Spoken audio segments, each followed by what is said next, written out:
Salve, salve galera, sejam muito bem-vindos a mais um episódio do nosso podcast Pode Chegar, diretamente aqui dos estúdios da Assembleia Legislativa do Estado de São Paulo, recebendo convidados ilustres para abordar vários temas que envolvem o Brasil, o Estado e também o nosso mandato. E hoje eu estou recebendo uma figura muito ilustre, importante para o nosso mandato, porque inclusive me ajudou a construir um projeto de lei que tramita, que tem tudo para ser aprovado em breve. Vou apresentar meu convidado, que é o Alexandre Sayad, jornalista, educador, escritor, mestre em inteligência artificial e ética pela PUC, especialista em negócios digitais pela Universidade de Califórnia. Atualmente é doutorando na Universidade Autônoma de Barcelona, é diretor da Zygast, que é um hub de inovações em educação, cultura e mídias que desenvolve projetos globais para empresas, governos e para o setor educacional. Além de ser consultor em educação midiática para a sede da Unesco em Paris e em Montevidéu. É autor e participante de mais de 20 livros nas áreas de educação, tecnologia e comunicação. O mais recente deles é Inteligência Artificial e Pensamento Crítico. Alexandre, seja muito bem-vindo, obrigado por aceitar o nosso convite. Caio, é um prazer, assim, não sou tão ilustre quanto você. E eu acho que vou aprender a fazer podcast com você. Apesar de fazer TV, você está indo bem a beça aí. Já estou aqui, esse já é o nosso segundo ano de podcast, nós começamos no ano passado, já estou pegando um pouquinho da manha. É a prática. E a gente trata aqui, Alexandre, sobre diversos temas que envolvem, enfim, o nosso mandato principalmente, para trazer um pouco de materialidade daquilo que a gente propõe por vezes. E é também sobre isso que a gente vai conversar aqui. Educação midiática é um tema super em voga e você é um dos especialistas que a gente tem como referência aqui para poder propor ideias. E eu já te falei, mas é importante que o nosso telespectador aqui, quem acompanha a gente saiba, eu tive a oportunidade de presidir a CPI das fake news na Assembleia Legislativa. E a época, uma CPI bastante concorrida aqui, ela aconteceu ao mesmo tempo em que ocorreu uma no Congresso Nacional. Isso. E a gente aqui, eu tinha ali que lidar com, desde a deputada Janaína Pascoal, que era minha colega deputada, uma ativista, assim, né, nessa abordagem, nesse tema, com líderes do PT, na época, o Paulo Fiorilo, um líder bastante respeitado aqui na casa, com pensamentos completamente antagônicos. E a gente ouviu especialistas, recebemos praticamente todas as plataformas digitais. E no final o relatório foi uma briga tremenda para conseguir aprovar, um relatório super dividido. E a gente não conseguiu chegar em um denominador muito comum. Mas aquilo me despertou assim, poxa, não posso deixar esse assunto parado. E aí montamos uma audiência pública. Que você participou de forma virtual, com outros diversos especialistas da área também.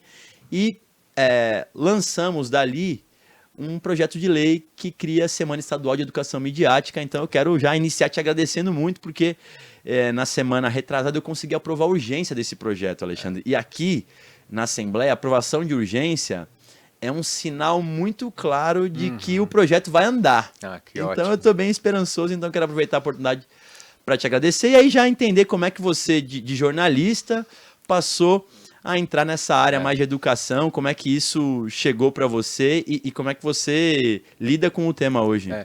Não, primeiro, a gente, enquanto você aprovava, a gente comemorava, entendeu? Então, essa parceria é importante, quer dizer, sem você também isso não andaria. Sim, então, o agradecimento é mútuo, né? Eu sempre fui um jornalista meio, assim, insatisfeito. Eu cobri educação no começo da minha carreira, como repórter. Mas eu sempre quis pular essa cerca e ser mais ativo, ser mais mão na massa nessa questão de contar histórias, que é o que o jornalista faz, né? Contar histórias. E eu tive uma experiência ainda na faculdade, eu já cobria para a Folha, a revista Educação. Eu tive uma experiência de conhecer a BBC em Londres, que eu fui morar lá um tempo. Eu falei, cara, isso comecinho da internet, assim, eu falei, o que eu tô vendo aqui na BBC, o que difere de uma escola? Eu achava que a BBC era uma escola. Os jornalistas tinham acesso a notícias do mundo inteiro, aprendiam, ensinavam pelos meios. Falei, eu acho que com esse crescimento da comunicação, a escola e as mídias vão, no fundo, se interligar. E a partir daí eu conheci o Gilberto Dimenstein, que é um jornalista já falecido, isso no começo dos anos 2000. E ele falou, olha, vamos criar um laboratório que seja uma redação, jornal que é meio escola. né? E aí esse era o comecinho do projeto Aprendiz na Vila Madalena, que foi um projeto que se desenvolveu aqui na cidade de São Paulo, com esse foco de educação, arte e mídias. Que legal. E a partir daí, Caio, foram 20 anos de trabalho nesse campo. Quanto tempo pesquisando? faz? Já 20 anos. Eu deixei o Aprendiz em 2006, 20 anos mais ou menos. Caramba. Então, quer dizer, essa onda da educação midiática, ela ainda era um papo para grupinhos naquela época. Pontuais. Pontuais. Assim. Depois, com a explosão da internet, da inteligência artificial, da informação correndo em excesso e abundantemente, das pessoas produzindo muita informação. Que eram grupinhos, praticamente a preocupação se tornou geral, né? E o que você falou, do que você vivenciou na CPI, no fundo você vivenciou uma metalinguagem do que é essa questão. Essa contradição de opinião que não se resolve hoje em dia. Sim. De uma maneira muito simples. Por isso que a educação midiática é importante. É um processo. É um processo. Né? É um processo. Exatamente. Você falou aqui já de inteligência artificial e a gente está no ano eleitoral, né, Isso. Alexandre? Eu sei que a gente já vivenciou isso por outros anos, mas cada vez mais isso vem ganhando mais força, vem ganhando mais adeptos, pessoas que lidam com a inteligência artificial e conseguem confundir a cabeça das pessoas. Há uma preocupação da sua parte em relação à inteligência artificial, já que nós estamos no ano eleitoral e o Brasil, enfim, vive em plena assim, hecatombe aí de informações a respeito disso? Caio, hoje o mundo, este ano, foi uma confluência de eleições. O mundo hoje, 3,5 bilhões de pessoas no mundo, ou seja, metade da população da Terra, na verdade não chega a ser metade, é 45% vai à urna. Caramba. Em todo o mundo. Então o que a gente vive no Brasil é municipal, mas é quase 50% do planeta Terra está indo às urnas. O que aconteceu? Fórum de Davos, você conhece, todo mundo se reúne em janeiro. Qual foi a preocupação número 1 de Davos? Aí não é o Alexandre que está falando, nem o Caio. São os empresários e os políticos em Davos. Desinformação. Apareceu como risco número 1 de desestabilização política e econômica em Davos em janeiro agora, no relatório. Desinformação. Quando a gente pensa em desinformação hoje, a inteligência artificial se tornou estruturante do processo de desinformação e de fake news. Se você pensar hoje, o que antes ela era uma propagadora, ela ampliava o processo de fake news. Hoje, se você pensar, potencializava. Sim. Hoje ela está ligada desde a produção do conteúdo, ao direcionamento para o público-alvo até a distribuição. Você consegue fazer o ciclo inteiro sem gastar R$1.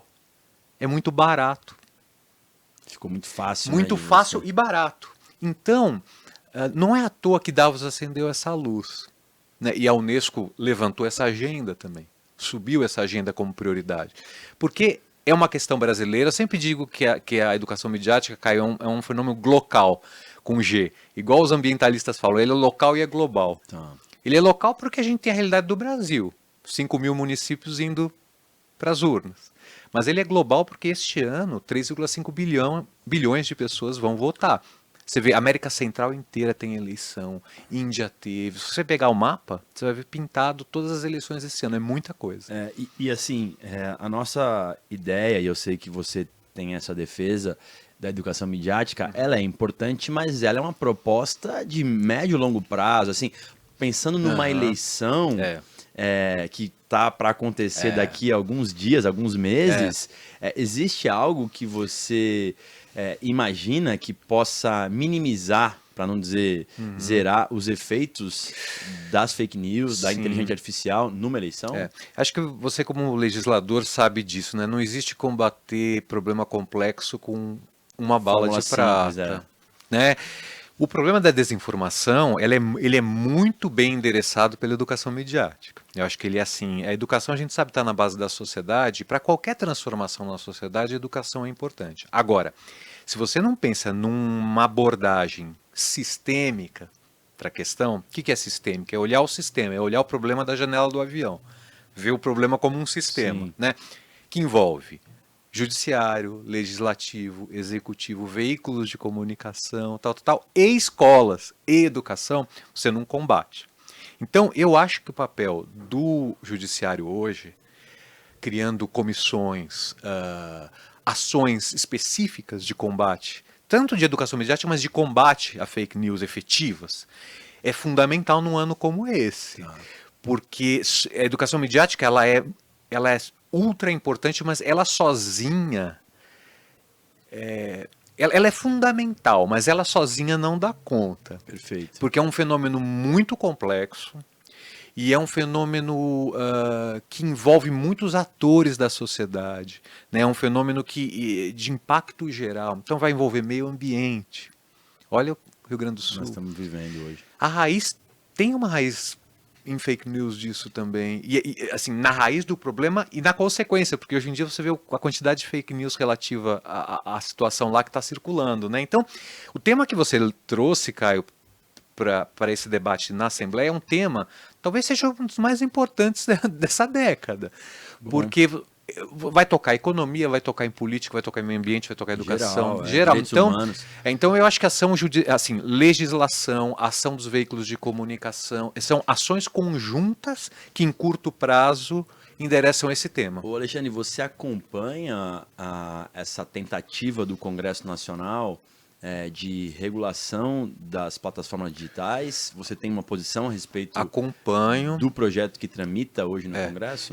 Acompanho. O projeto que tramita hoje, para mim, virou aquele jabuti, no termo político, né, que vocês usam. Ele virou um pouco, muito interesse misturado e virou uma espécie de um Frankenstein. Né? Agora, no mundo... tem exemplos interessantes, porque aí você vai aproximar. Por isso que eu digo, Caio, você fez aquela pergunta da inteligência artificial que para mim é fundamental. Né? O meu estudo de mestrado foi tentar fazer essa ponte da IA para a educação midiática, porque a IA ela vai resvalar em tudo isso que a gente está falando. Então, o que eu diria para você, talvez sem estar tanto assim, vamos dizer, na tua consciência, você acabou levando um projeto de lei que tem a ver com inteligência artificial. Sim. Tem muito a ver, tá? Vamos dizer, na proposta de cara não vai ter, mas na hora de efetivar, os debates vão ser muito em torno disso, claro. Né? Então o que acontece? Tem países que você precisa cruzar algumas informações para chegar numa legislação ideal para isso. Né? Então, quais são os aspectos? Um marco zero de inteligência artificial nacional, que proteja os interesses nacionais, estimule a indústria e o desenvolvimento do Brasil em IA e proteja os direitos individuais. Né? Isso é o que os países estão fazendo. Então, a Inglaterra colocou, a União Europeia colocou, etc. Outro lado, proteção de dados. A gente tem uma LGPD que é super boa. Essa, né? É excelente. Excelente. Agora, ela precisa de alguns ajustes para encarar como a IA está usando. Quer dizer, ela tem algumas. Ela precisa de uma atualizaçãozinha. Né? Outra coisa, o marco zero de internet, que garanta, por exemplo, simetria de banda, uma série de questões mais técnicas para a internet ser mais equitativa no Brasil, a gente tem um super marco zero. É uma lei boa também. Né? Agora, a lei uma lei que toca nesse assunto tem que tomar cuidado para não legislar sobre o que é ou não verdade. É isso que sempre acaba esbarrando. Esbarrando. Né, e eu vou ser sincero, tem um populismo nesse debate, mas tem uma questão que é real. É complicado o governo legislar em cima disso, você entende? Sim, sem dúvida. A gente vive um período de... enfim, de posicionamentos que são bastante antagônicos, onde as pessoas, por vezes... acham que essa tentativa de regulamentação, de regulação, você está querendo tolir ou proibir a manifestação daquela outra pessoa. Então, eu vivenciei muito isso na CPI, né? Foi isso, então, a todo tempo.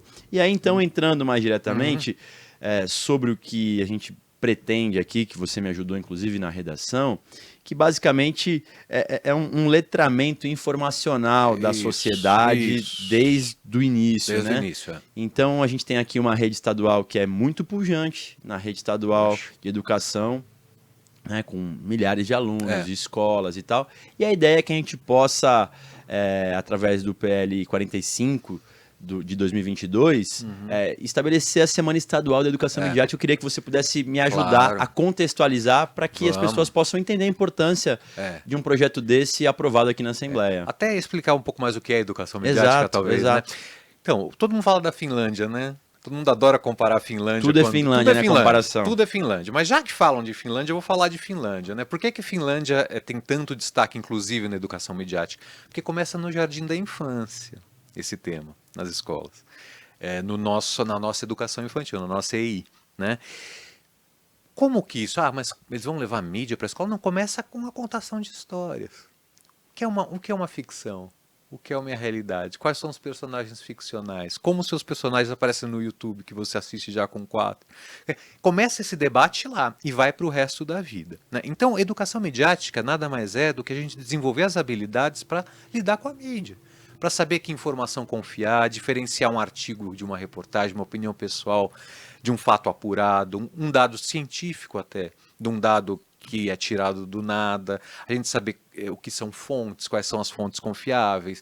A gente hoje perdeu o que se chama de guardiões do portal, né, gatekeepers, né, que seriam os guardiões da notícia, que eram os jornais que a gente confiava. Sim. Isso se diluiu hoje. Você não lê Muita mais a mídia, notícia, você lê na rede social, Exato. em vez de ler no jornal que você confiava. Esse gatekeeper, ele não tem um processo jornalístico que a Folha de São Paulo, Estadão, o Globo, qualquer um tinha. Ele é um cara que postou lá. Como é que você consegue identificar a credibilidade daquela notícia se você não sabe os processos? Né? Isso é educação midiática, né? E a semana nasceu globalmente pela Unesco em 2014. Tá. 2014. 13 ou 14, agora eu fiquei na dúvida, gaguejei por conta disso. Na Nigéria, em Abuja, num encontro que eu estava inclusive presente, onde a gente definiu umas regras para o grupo da Unesco que ia lidar com esse tema, né? E Abuja é a capital da Nigéria. E aí, a partir de então, depois a gente fez um encontro em 2022 em Abuja para amarrar as coisas, mas o primeiro foi em 2013. E a gente falou, vamos tentar estimular no mundo atividades. Podem ser atividades comunitárias, na escola, feitas pelos veículos de comunicação, feitas pela associação de bairro, feita pela rádio comunitária, pela rádio local, pelo podcast, que celebra a importância da gente consumir notícias de qualidade. Ou seja, estimule a gente a aprender a consumir informação de qualidade. Então, vou dar um exemplo. O jornalzinho do meu bairro vai fazer uma oficina de jornalismo para as crianças do bairro. Uma atividade. A minha escola vai fazer um dia de transmissão de podcast dos jogos que acontecem lá no fim de semana. Uma atividade. Uma atividade também. Então a gente começou, Caio, foi muito engraçado. Em 2013 a gente tinha 3 semanas globais, porque a gente estimula a não fazer. A Unesco faz uma internacional em algum lugar do mundo. Né? Então, Esse ano a gente está tentando manter na Jordânia, tá? Porque em Amman, na Jordânia, a questão do Oriente Médio está pegando fogo, então isso vai depender um pouco, tá? Estão tentando manter na Jordânia, que é sempre a última de outubro, né? Essa semana que a gente replicou isso no projeto. Então, a ideia é a seguinte, Caio, é que o mundo todo celebre a educação midiática como um direito, dessa maneira que eu falei. Não precisa ser na Jordânia, faça localmente. E nas condições que você tiver, né? TVs comunitárias, tipo a TV Cultura, Public Broadcast, né? essas transmissões de utilidade pública, podem fazer atividades envolvendo os cidadãos, por exemplo. Né? Acho que a cultura tem alguns programas que estimulam isso, de certa maneira. Né? Então, cada um faz do seu jeito, mas se cria uma percepção no mundo de que a questão da educação midiática é importante. Então, para você ter uma ideia, a gente começou com 3, o ano passado passamos de 1.000 no mundo. Nossa. A gente vai plotando no mapinha, porque as pessoas inscrevem. Espero que já esse ano São Paulo esteja eu nessa acredito, rota. Caio, eu vou checar isso, mas eu acredito que em termos estaduais seja o primeiro case do mundo. Poxa, que bom. Eu vou checar para te passar essa informação, mas eu acho que não tem uma questão ainda legislativa que chegou nesse ponto. Eu acho que são mais iniciativas comunitárias e de escolas. Entendi. E até de regiões, mas sem estarem calcadas numa lei, entendeu? E a lei acaba que sempre Estimula, irradia, permite que o Estado possa proporcionar melhores condições também. Exatamente. Isso é a fundamentalidade dessa ideia, né? Então, E isso, Alexandre, é importante também. A gente fala muito nos alunos, mas os próprios professores, os profissionais da educação também precisam e devem lidar com isso, porque hoje é uma realidade. Os alunos estão com celulares ali na sala de aula.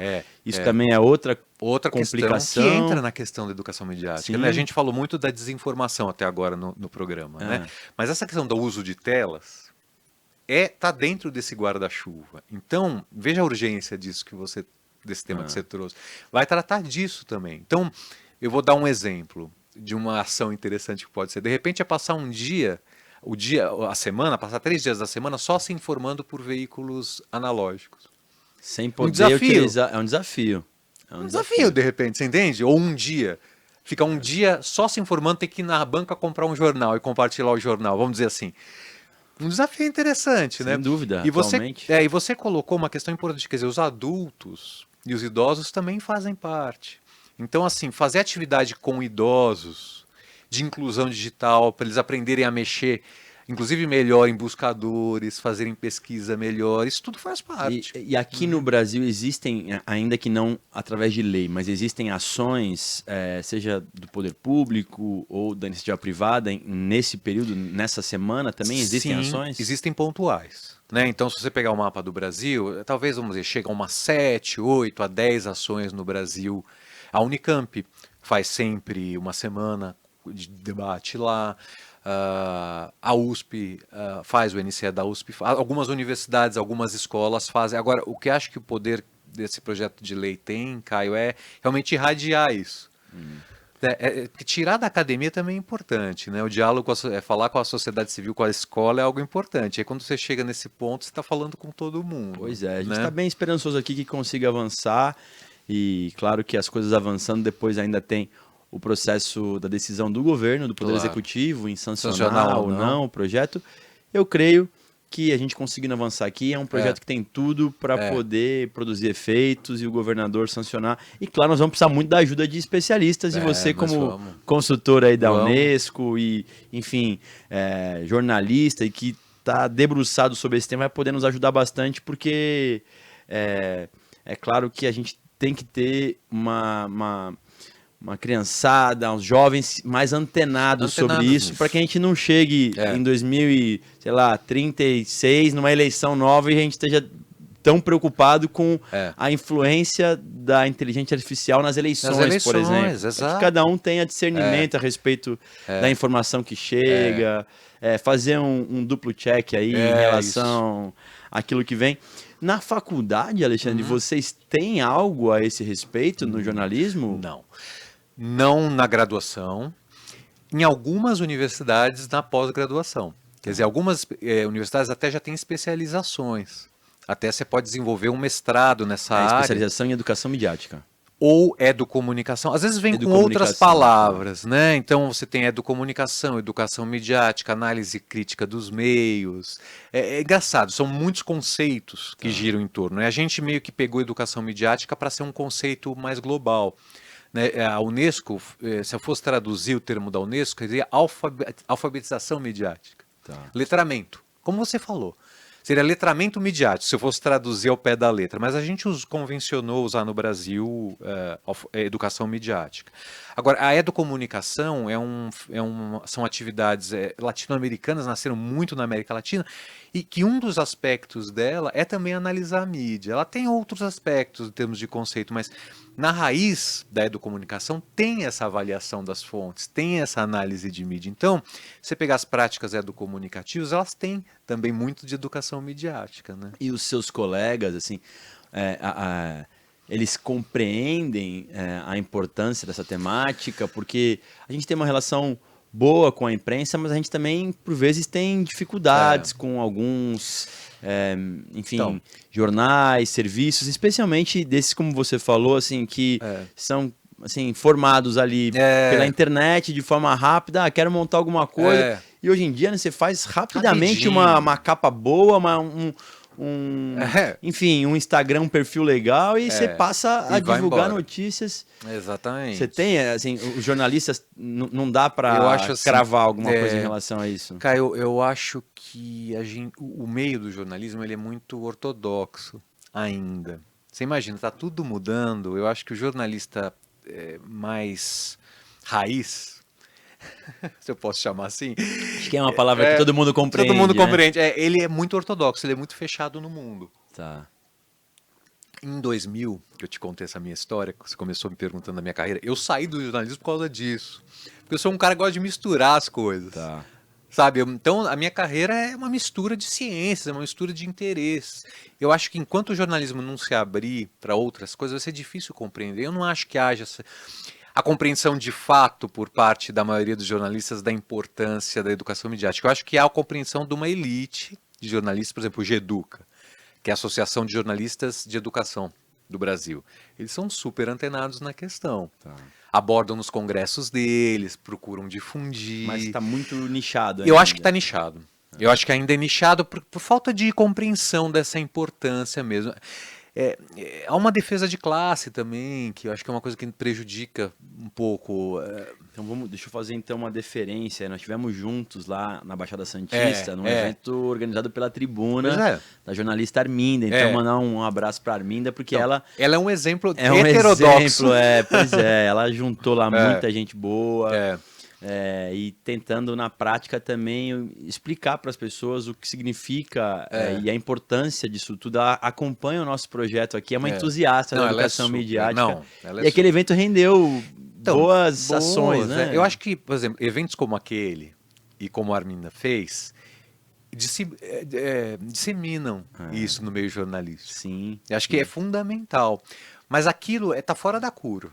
Tá fora da curva. Tá fora da curva média, tá? Isso que eu quis dizer. Tá. Assim, ela faz parte desse grupo de pessoas que compreendem. Inclusive, assim, talvez existam ações de algumas escolas que já promovem alguma vertente disso que a gente imagina institucionalizar e que a gente só precisa talvez encaixar, né? Porque assim, quantas e quantas escolas que não tem, às vezes, uma rádio ali escolar que dá notícias da escola e para isso os alunos que estão ali têm que se informar, têm que buscar informação. Deixa eu checar se é verdade que isso aconteceu ou não. Então, já muitas escolas, é bem legal, que já devem fazer algumas ações nesse sentido. O que a gente precisa talvez é potencializar isso e disseminar essas boas práticas. Aquela pergunta que você me fez, eu disse respeito, quando eu falei pontuais, 10 ações, é para a semana de educação midiática. Sim, para a semana. Mas em termos de projetos em escolas, tem muitos. O Brasil tem muitos, tá? Tá pulverizado, eu acho que a BNCC, com o campo jornalístico midiático, acaba potencializando que isso aconteça nos últimos anos do fundamental, né? Algumas legislações municipais e estaduais, como podem colaborar. A imprensa jovem aqui na cidade de São Paulo. Imprensa jovem, isso. Faz isso, né? Que é um super projeto. Então, a gente teve também cobertura de jovens em Santos. Eu estava tentando lembrar. Que é o Instituto Devir. Isso, Instituto Devir, da Andressa Luzirão. Até falamos dela aqui nos bastidores. Que faz um trabalho incrível. Envolve escolas. Envolve as escolas, envolve os jovens. A gente tem muita prática, Caio. Eu acho que assim, o que esse projeto de lei vai fazer é promover que essas práticas se potencializem, assim, se unam, criem redes, estimulem outras. Mas o Brasil é cheio de práticas. Olha, em 2007, eu ajudei a fazer o MEC a fazer aquele projeto Mais Educação, eu fui consultor do MEC, e a gente pôs nas atividades de contraturno produção de notícias para o Brasil inteiro. Chegamos a 60 mil escolas com atividades. Olha só. No Brasil. Então o Brasil tem muita coisa. Muita gente boa e com boas ideias. Desde os anos 60, 70. Alexandre, você participou ativamente aqui do projeto 1000 Cities da Unesco em 2018. Você poderia trazer para a gente no que consiste essa iniciativa e em que pé que ela está? O 1000 Cities, vamos dizer que é uma outra ponta da mesma história que a gente está falando. Eu vou explicar por quê. Só tomar uma água. Por favor, aqui você tá super à vontade para poder falar, porque realmente é um tema que Isso é interessante. é importante para a gente. E é importante saber que a Unesco está tão dedicada nisso, né? Você vê, em 2018 aqui você está falando de um projeto e até hoje vocês continuam ali lidando no tema. 1000 Cities seria a educação midiática realizada pela cidade. O que seria isso? Um envolvimento de museus, bibliotecas municipais, arquivos, praças, como criar políticas públicas municipais que coloquem a cidade como uma cidade que defende a informação de qualidade, que defende a educação midiática, né? Então, diz muito respeito ao acesso também à internet, democrático para todos na cidade, né? Capacitação contínua para o mercado de trabalho nas áreas digitais, quer dizer, existem parâmetros, mas todos esses parâmetros dizem respeito um pouco à vida digital do cidadão. Então a Unesco, a gente está trabalhando num guideline para isso, deve sair ainda esse ano, né? O guideline vai trazer métricas e vai trazer um link de inscrição, que inclusive a cidade de Santos já é uma aspirante a 1000 City, da primeira leva, que será 1000 City, né? De cidades que têm já projetos com potencial de criar redes municipais de ações. E aí a cidade pode até receber um grant, talvez, da Unesco para estimular essas práticas, né? Então, o projeto das 1000 Cities, porque 1000 é um acrônimo, né? É uma sigla para Media and Information Literacy, que é justamente educação midiática. Tá, então só para explicar por que é 1000 Cities, cidades 1000. Porque é cidades de educação midiática. E as cidades, nesse sentido, elas, para poder se apresentar enquanto uma cidade que tem disposição em poder participar, é a partir desse formulário que sairá da Unesco? Já está no site. Quem quiser entrar no unesco.org, que é o site global, e procurar 1000 Cities, já tem um formulário lá.